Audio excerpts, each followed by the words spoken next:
The exciting thing about mass spectrometry is there is so much data. And the challenge of mass spectrometry is there is so much data. What we need is we need to be able to take a measure of any particular data point out of the 500,000 that we might have, any particular data point, and determine how good that data point is for our particular application. And we do this by comparing sets A and sets B. We've got a set of things that apply and a set of things that don't. Now, the first thing we might try is say, let's do some hypothesis testing.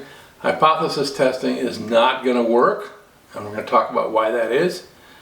But we are going to give you some techniques that you can use that will focus all of that data down to the particular thing that you're interested in. So stay tuned, let's talk.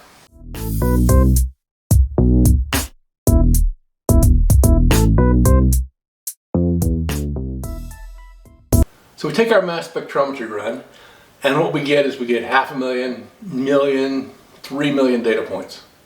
And our challenge is to get that down to a few data points. The way we do that is we get two sets, A and B. Lung cancer, no lung cancer. Heart disease, no heart disease. Two sets, A and B. And we want to be careful about those. We can talk about that later. We've got these two sets of contrasting mass spectrometry readings, and we want to compare them with what we call a decision value. A decision value is a measure for every one of those individual points. We're going to measure how good is this data point at separating set A from set B. That's a decision value. Now, our first thought might be hypothesis testing, because hypothesis testing is a long-standing statistical technique with lots of really good research behind it. But hypothesis testing asks the wrong question. So the question that hypothesis testing attempts to answer is, if we have a large population and we randomly select samples from that population, what's the likelihood that the difference we see here is explained by randomness? So that's the p-value. What is the probability that this separation we see is due to randomness? That's not the question we need to answer. The question we need to answer is, how do we compare all the properties we have and find the ones that do the best job of separating A and B? That's a decision value. Now, there's another issue with hypothesis testing, and that is we get a lot of distribution. Some of them are piled up against zero, trailing off a little bit. Some of them are bimodal. There may be multiple processes going on. These are biological systems. There's lots of things happening. And so we don't get good, clean distributions. Now, the standard student t-test that everybody likes to use assumes that we're comparing two Gaussian distributions. We know from having looked at our mass spec data that we don't always have Gaussian distributions. We have a lot of distributions.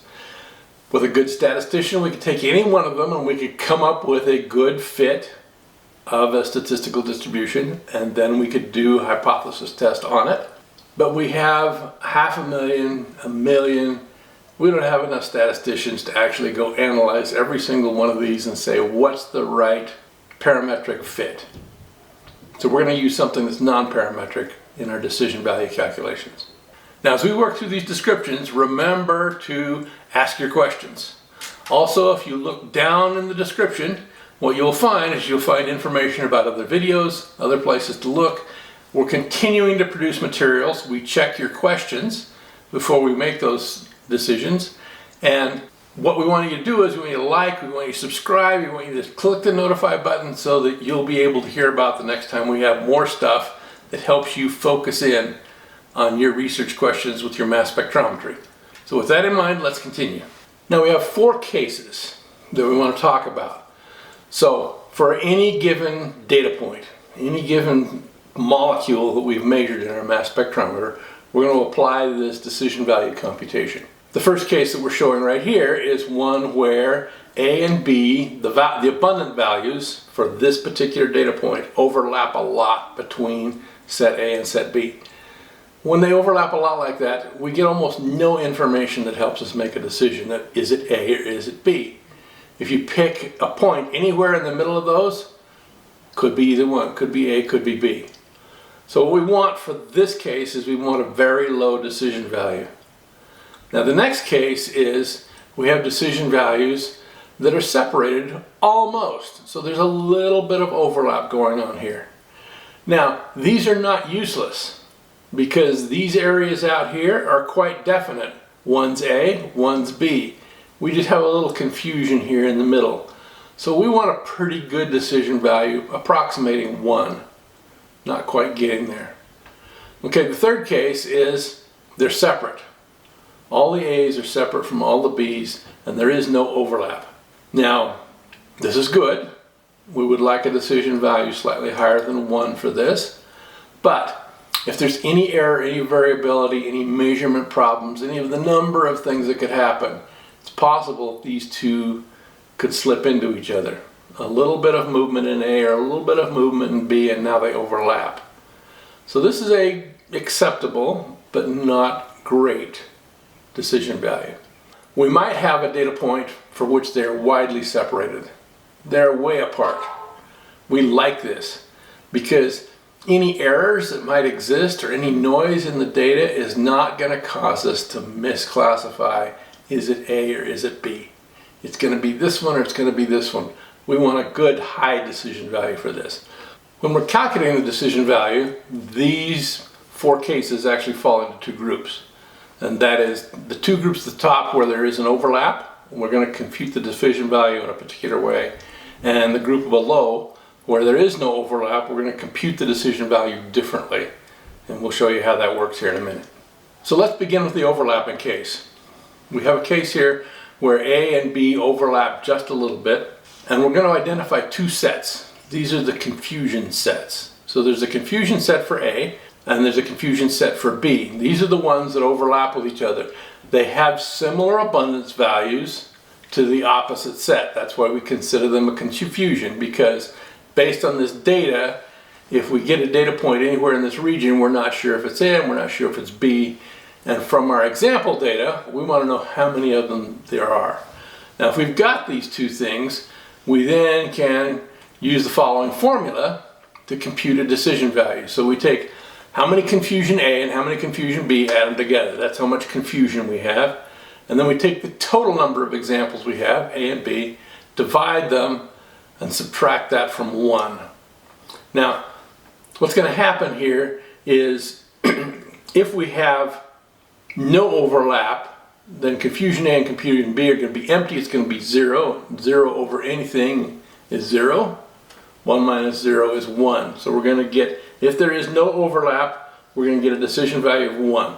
That's great. That's what we want. Now, if they're super overlapped, as in the second case we saw here, if they're super overlapped, then what's going to happen is the confusion set of A and confusion set of B are going to be the same, and we're going to get 1 over 1.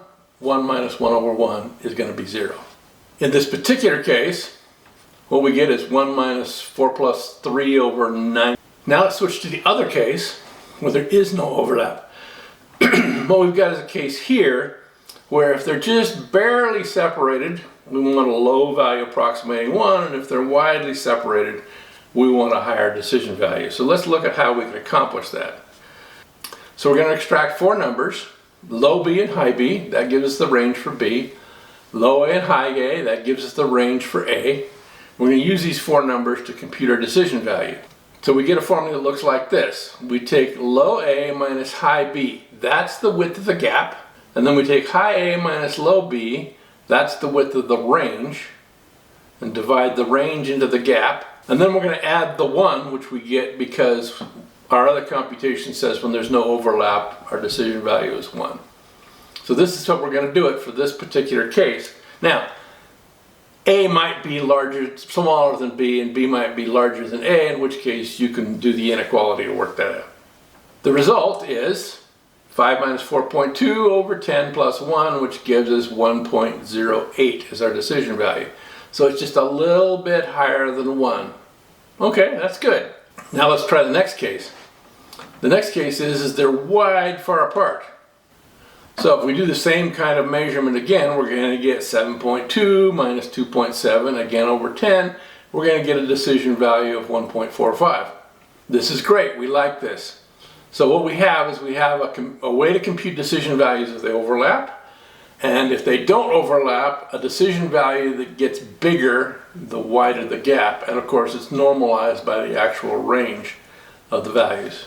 We take our 500,000, million, 3 million, whatever, data values that we got out of our mass spectrometry, and then we compute decision values for every one of those all the way along, and then we pick the best ones. We sort them and pick the best ones. So what I show you here is some output from a piece of software called Magellan Compass. This is software we developed to do exactly this kind of analysis. And we have picked the top 5,000 features. Now the reason we picked 5,000 is because it's a number we can see, we can visualize. We'll show you some later videos that give you how we can look at this information when we find it. But we want to cast a wide net early, because as we do initial analysis, we're going to get more and more precise about what we're looking for, and we don't want to accidentally leave stuff out. And the computer can handle it, it's no big deal. Once we're down in the 5,000 range, this problem becomes much simpler. So this is what we're going to do, and then what happens is we're actually going to pick the very, very best. Over here in the upper right hand corner, the very, very best. These are the ones that have very high decision values, because we don't need 5,000 of them. We want to get down to a few hundred. One of the things we see is that none of the values in this particular data set is better than 1. What that means is there is no molecular data in this data set that clearly separates A from B. Now I'm familiar with this data set and I can tell you why that's true, and that's just not something we're going to talk about in this video today. But there's still good value here, because at a 7.9, what it says a large number of the examples are not in the confusion area. The other thing that happens is for different data points, different examples are confused. And one of the things we can do is we can then use some machine learning techniques to combine information from some molecules that we see to actually reach a better decision than this would indicate. So this is not a disaster. There's actually a lot of good stuff that we can do here. We would have preferred to have a single molecule or a set of molecules, each one of which can perfectly decide A versus B. And in many cases we get that. We just don't get that here. Now when we talk about hypothesis testing, one of the things we talk about is that it can tell us whether or not the results we're getting can be explained by randomness. Now that's an important question. It's not the most important question, but once we've got our decision values, we really want to know, did this high decision value of this particular data point result of just sort of we picked the right one out of a whole bunch of random possibilities? We want to know that. So one of the ways we do this is, for every one of these data points that we have computed a decision value for, out of the ones, in this case the 5,000 we've selected, what we do is we go through and we completely randomize A and B. So we simulate the fact that A and B are not indicative at all, they're actually random. And then we evaluate the decision value. And then we do it again, and then we do it again, and then we do it again. In statistics, what we do is we try to show this by the nature of the curve. In this case, what we're going to do is we're going to show this by actually simulating the randomness. Now we then plot that, as you see here. The random values for each one of these are plotted in the red cloud you see here.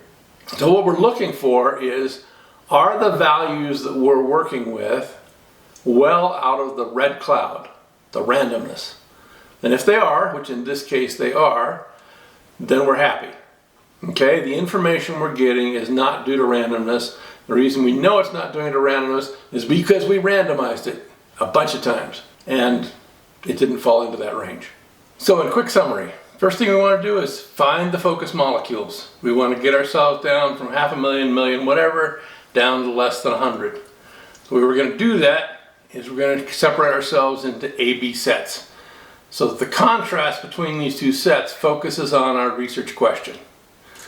Then what we're going to do is we're going to take every data point and we're going to evaluate for a decision value. Remember, decision value is how well does this particular data point separate the sets A and B. And we're looking for the best ones. Then we're going to sort it, and we're going to pick those best ones. Those are the ones we're going to use for all of our further processing.